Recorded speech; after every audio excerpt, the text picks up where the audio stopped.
আমি প্রতিবারই নতুন করে শুরু করতে চাই, কিন্তু আমার পরাজয়ের ভয় আমাকে প্রতিবারই পিছনে টেনে নিয়ে যায়। শৈশব থেকেই যে সমাজে আমরা বড় হয়েছি, সেখানে আমাদের শেখানো হয়েছে যে জীবনে কখনো পরাজয় হয় না, সর্বদা সবার আগে থাকা উচিত।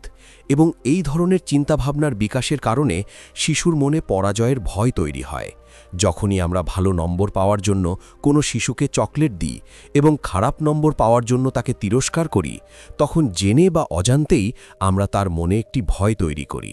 এবং বলা হয় যে শৈশবে শিশুর মনে যা বপন করা হয়েছিল তা তার সারা জীবন পুনর্জন্ম লাভ করে। সেই শিশু জীবনে নতুন করে শুরু করতে সর্বদা ভয় পাবে, এবং এর জন্য দায়ী কে? তাই আপনার সন্তানের মনে এমন ভয় জাগিয়ে তুলুন যাতে সে তার পরাজয়কে ভয় না পায় এবং জীবনে নতুন করে শুরু করতে কখনো পিছপা না হয়। আজ আমি তোমাদের যে জ্ঞানার্জনের গল্পটি বলতে যাচ্ছি, তাতে তোমরা এমন দুটি নীতি পাবে যা জানার পর জীবনে নতুন করে শুরু করতে তুমি কখনোই ভয় পাবে না, বরং তুমি প্রতিটি শুরুই করবে অত্যন্ত উৎসাহ এবং উদ্যমের সাথে।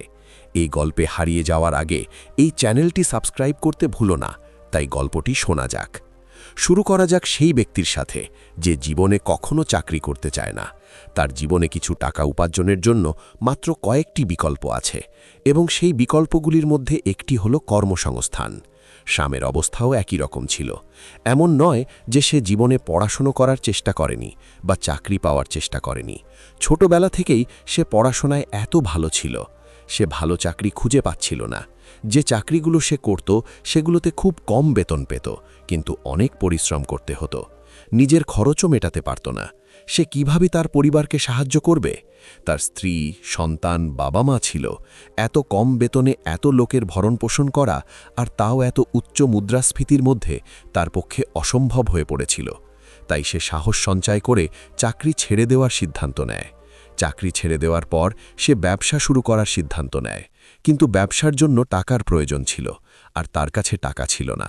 সে কিভাবে ব্যবসা করবে? অতএব সে তার নিকটাত্মীয় এবং বন্ধুদের কাছ থেকে টাকা ধার করেছিল।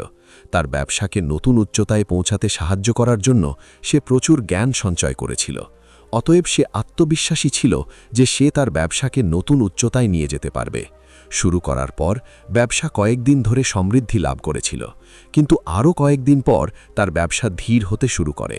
এখন দিন-রাত সে তার বন্ধুবান্ধব এবং নিকটাত্মীয়দের ঋণ কিভাবে শোধ করবে তা নিয়ে চিন্তিত ছিল।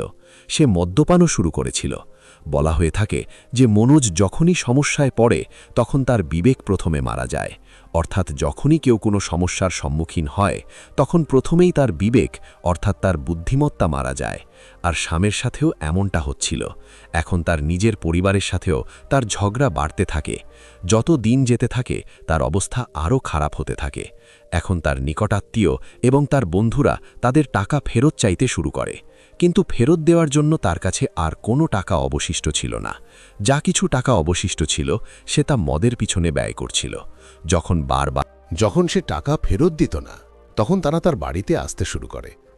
দিন রাত ঋণগ্রস্তরা তার বাড়িতে ভিড় জমাত। কয়েকদিন ধরে শ্যাম তাদের তাড়িয়ে দিত, আমি কয়েকদিনের মধ্যে তোমার টাকা ফেরত দেব বলে। কিন্তু কয়েকদিন পরেও সে কোনো মীমাংসার লক্ষণ দেখতে পেত না। পরিস্থিতি মারামারিতে রূপ নিতে শুরু করে। প্রতিদিনের নির্যাতন এবং বিভিন্ন মানুষের সাথে মারামারিতে শ্যাম গভীরভাবে বিরক্ত ছিল। সে তার জীবন থেকে সম্পূর্ণরূপে হতাশ হয়ে পড়েছিল। সে প্রায়শই ভাবত যে পশুরা মানুষের চেয়ে ভালো। এই ধরনের চিন্তাভাবনা তাকে আত্মহত্যার কথা ভাবতে বাধ্য করেছিল। কিন্তু তার পরিবার তার উপর নির্ভরশীল হওয়ায় সে এমন পদক্ষেপ নিতে পারেনি। কিন্তু এখন পরিস্থিতি আরও ভয়াবহ রূপ নিতে চলেছে। কয়েকদিন পরে তার স্ত্রী মারা যায়। আবুকে তার সন্তানদের এবং তার বাবা মায়ের সাথে একা রেখে যায়। আগে তার স্ত্রীরা তাকে উৎসাহিত করত, কিন্তু এখন তাকে সান্ত্বনা দেওয়ার কেউ ছিল না। তাই এক রাতে সে তার 2 সন্তানকে একা রেখে পাহাড়ের দিকে রওনা দেয়। সে তার পরিবারের দিকে শেষবারের মতো তাকায় এবং চোখে জল নিয়ে পাহাড়ের দিকে হাঁটতে থাকে। এখন সে কেবল তার দেহ থেকে, তার জীবন থেকে, তার আত্মা থেকে মুক্তি চেয়েছিল, এবং কেবল মৃত্যুই তাকে এই স্বাধীনতা দিতে পারে। পাহাড়ের দিকে যাওয়ার সময় পথে সে দেখতে পেল যে একজন বুদ্ধ সন্ন্যাসী একটি চিতার কাছে বসে আছেন। ইন্দ্র যখন সামনে তাকালেন, শ্যাম সন্ন্যাসীর কাছে এসে বললেন, মনে হচ্ছে তোমার খুব কাছের কারোর চিতার কাজ চলছে। এই কথা শুনে বুদ্ধ সন্ন্যাসী শ্যামের দিকে তাকিয়ে হেসে বললেন, না, আমি জানি না এটা কার চিতা। এই কথা শুনে তিনি জিজ্ঞাসা করলেন, তাহলে তুমি এত মনোযোগ সহকারে চিতার দিকে তাকিয়ে আছো কেন? এই কথা শুনে বুদ্ধ সন্ন্যাসী বললেন, আমি এই জ্বলন্ত চিতার দিকে তাকিয়ে আছি। একজন ব্যক্তি তার পুরো জীবন জয়ের চেষ্টা করতে কাটান, জেনেও যে মৃত্যুই সবচেয়ে বড় পরাজয়। যখন আপনি জানেন যে মৃত্যু নিশ্চিত, মৃত্যুই চূড়ান্ত সত্য, কেউ মৃত্যুকে পরাজিত করতে পারে না, তখন জীবনে কোনো জয় বা পরাজয়ের অর্থ কী? আমরা যতই লাভ করি বা হারাই না কেন, শেষ পর্যন্ত আমাদের সকলকে শেষের মুখোমুখি হতে হবে। এটা কেবল মৃত্যু। এই কথা শুনে শ্যাম বললেন যে মহাত্মা, মৃত্যু একবারই কষ্ট দেয়, কিন্তু জীবন প্রতিদিনই কষ্ট দেয়। এমন জীবনের অর্থ কি? এই কথা শুনে বোধভিক্ষু হেসে বললেন যে এর অর্থ হল জীবন এবং মৃত্যু উভয়েরই কোনো অর্থ নেই, উভয়ই একই মুদ্রার দুটি দিক। কিন্তু একবার ভেবে দেখুন, যদি আপনার মৃত্যুরও কোনো অর্থ না থাকে, তাহলে মৃত্যুর পরে আপনি কি অর্জন করবেন? তাহলে আপনার জীবন শেষ করে দেওয়ার অর্থ কি? এই কথা শুনে শ্যাম হাত জোড় করে বললেন যে মহাত্মা, আমি আমার জীবন নিয়ে অসন্তুষ্ট। যদি আমি আপনাকে সত্যি বলি, আমি আজ এখানে কেবল আত্মহত্যা করতে এসেছি।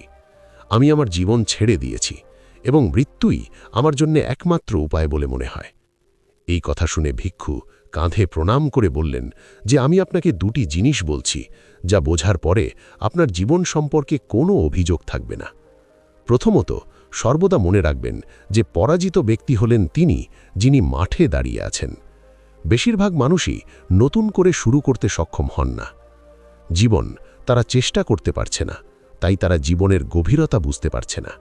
তারা সব সময় ভাবে যে আমি যদি নতুন জীবন শুরু করি, তাহলে আমার কিছু ক্ষতি হতে পারে, এবং এই ক্ষতির ভয়ের কারণে তারা কখনোই আমি জানি না কিভাবে শুরু করব, কিন্তু শুধু ভাবো, যদি পাত্রটি জলে পূর্ণ না হয়, তাহলে পাত্রের কি লাভ? যদি কেউ জীবনের গভীরে ডুব না দেয়, তাহলে জীবনের কি লাভ? এই শরীরের কি লাভ?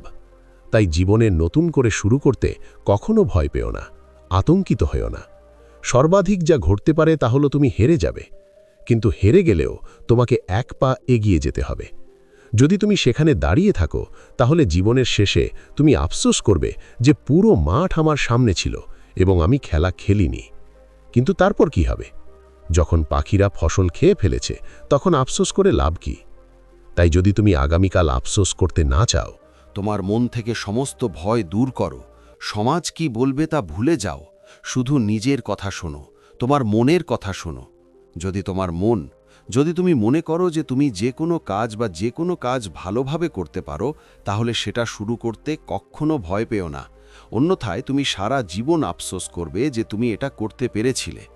দ্বিতীয় জিনিসটি সবসময় মনে রাখো যে পরাজয়ের পরেও কেউ খেলার বাইরে থাকে না। মৃত্যুর আগে জীবন তোমাকে অসংখ্য সুযোগ দেয়, কিন্তু তুমি কত সুযোগ খুঁজে পাবে তা তোমার উপর নির্ভর করে। জীবন এমন একটি খেলা যেখানে পরাজয়ের পরেও কেউ খেলার বাইরে থাকে না।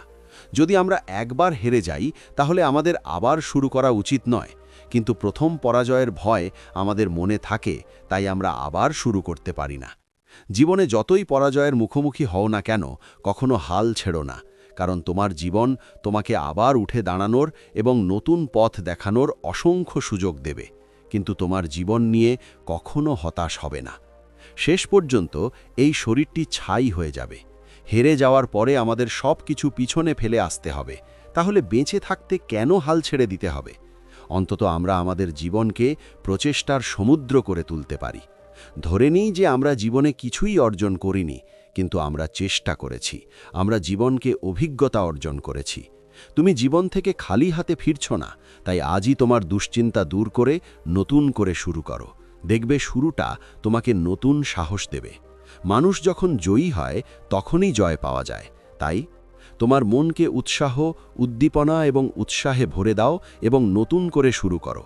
তো বন্ধুরা, গল্পগুলো কেমন লেগেছে তা কমেন্ট বক্সে আমাদের জানাও, এবং যদি ভালো লেগে থাকে তাহলে এই চ্যানেলটি সাবস্ক্রাইব করো। আমরা পরবর্তী গল্পে দেখা করব। ততক্ষণ পর্যন্ত নিজের যত্ন নিও।